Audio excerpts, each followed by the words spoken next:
Welcome to Chillin' 101. We hope this video helps. In this video, I will show you how to play Hawaiian Roller Coaster Ride on ukulele. Start with the C major chord, placing your ring finger on the 3rd fret of the A string.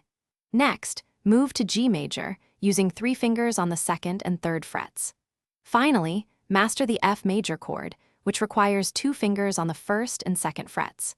Practice these transitions slowly to build muscle memory and ensure clear notes. The primary strumming pattern for Hawaiian Roller Coaster Ride is a simple down, down, up, down, up. Focus on keeping a steady tempo, letting your wrist stay loose for a fluid motion. Begin slowly, ensuring each strum is clear and even. Gradually increase your speed as you become more comfortable with the rhythm. The verse typically follows a C, G, a minor F progression. For the chorus, you will primarily use C, G, and F chords.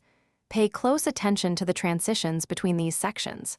Practice playing through the entire song, focusing on smooth changes and maintaining the correct strumming pattern.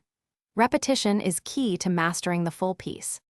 To enhance your playing, use a metronome to keep your timing precise and consistent. Listen to the original Hawaiian Roller Coaster Ride often to internalize the rhythm and feel. Dedicate 15 to 20 minutes each day to practice, focusing on areas that need improvement. Consistent effort will lead to significant progress in your ukulele skills.